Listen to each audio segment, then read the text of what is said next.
ज्याप्रमाणे आपण सर्वजण इथे आज उपस्थित आहोत, तर हे जे आंदोलन आहे सोनम वांगचुक सरांच्या बाबतीत आपण सर्वजण इथे आज एकत्रित आलेलो आहोत। ज्याप्रमाणे पूनमनी बोललेली आहे, तिने तर सर्व काही सांगितलेलंच आहे, पण खरंच आज आम्ही कोणत्याही सत्तेसाठी किंवा धर्मासाठी किंवा कोणत्याही राजकारणासाठी इथे आलेलो नाही आहोत। तर इथे येण्याचं आमचं एकच कारण आहे की जर का ते सर कोणत्याही जाती धर्माचा पक्षाचा न विचार करता एक माणुसकीच्या नात्याने आपल्या मुलांच्या भविष्यासाठी जर ते तिथे आज एवढ्या दिवसापासून उपोषणाला बसलेले आहेत, तर आपण सर्वांनी त्यांना सपोर्ट केला पाहिजे, कारण की आपल्या मुलांचं भविष्य पुढे चालून या सर्व गोष्टींवरती आधारित आहे। तर मी एवढंच म्हणेन की आपण सर्वांनी होईल तेवढं मोठ्या संख्येने सपोर्ट करा सरांना। माझ्या मैत्रिणीने धम्ममैत्रिणीने सांगितलेलं आहे की सरांना सपोर्ट करायचं, बरोबरच आहे, कारण का शिक्षण धोक्यात आलेलं आहे। सर्व खाजगी जे क्लासेस आहे त्याच्यामुळे पण काय झालंय ते पण कुठल्यामुळे धोक्यात आलेलं आहे आणि सरकारचा मी तर जाहीर निषेध करते, कारण का मुलं खूप दिवस रात्र अभ्यास करतात आणि तुम्ही ऐन वेळेला पेपर फोडी करताय, तर हे खरंच खूप अन्यायकारक आहे, मुलांवरती खूप अन्यायकारक आहे। मी सरांसोबत मी सपोर्ट करते आणि जे काही धर्मेंद्र प्रधान आहे त्यांनी खरंच राजीनामा द्यावा, तो भुकीने तिथं व्याकुळ झालेला आहे, त्यासाठी त्याने निदान तुम्ही राजीनामा द्यावा, सरकार पण जाहीर निषेध करते। नमो बुद्धाय जय भीम। क्रांतिकारी जय भीम।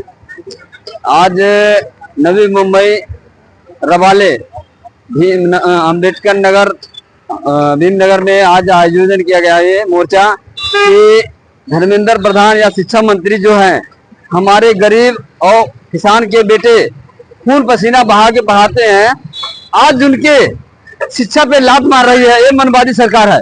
हम इसका विरोध करते हैं। हमारे सोनम वांगचुक को कल उनको उठा ले गए और इतना दिन में 9 किलो वजन घट गया।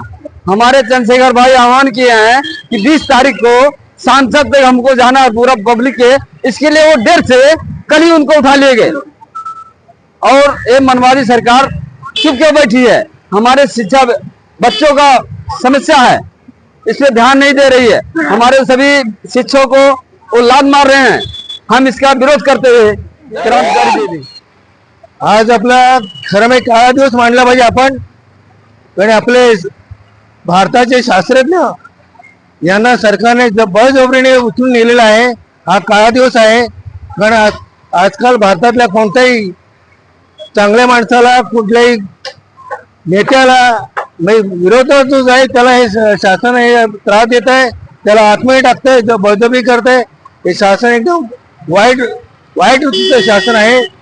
आज भारतीय जनता पार्टीने आपल्या फक्त जनता पक्ष भारतीय जनता पार्टीचे जे मंत्री आहेत त्या मंत्र्यांची फक्त काळजी घेतात, जनतेची त्याला काळजी नाहीये, फक्त मतदानापुरते आपले म्हणतात।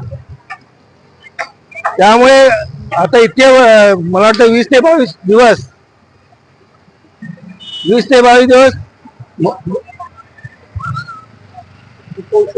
वांगचुक यांनी उपोषण केलेले आहे आणि उपोषण करता करता त्यांचं उपोषण हे सहजरित्या सफल होणार होतं आणि 20 तारखेला आंदोलन हे संसद भवनापर्यंत जाणार होतं।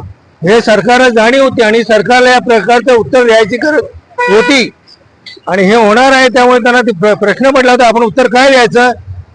त्याच्या अगोदर त्यांनी वांगचुक यांना बळजबरीने उचलून हॉस्पिटलला घेऊन गेलेले आहेत। त्यांनी म्हटलेलं आहे की आम्ही सुप्रीम कोर्टाच्या ऑर्डरप्रमाणे आम्ही केलेलं आहे। सुप्रीम कोर्टाच्या ऑर्डरने काय म्हटलेलं आहे? त्यांनी म्हटलेलं आहे की त्यांच्या तब्येतीची काळजी घ्या, एवढंच त्यांनी म्हटलेलं आहे, बाकी काय म्हटलेलं नव्हतं तुम्ही उचलून घेऊन जा म्हणून। पण सरकार हे त्या गोष्टीचा फायदा घेऊन लोकांना खोटं बोलून सकाळी ते उचलून घेऊन गेले। ह्या गोष्टीचा आम्ही जाहीर निषेध करतोय।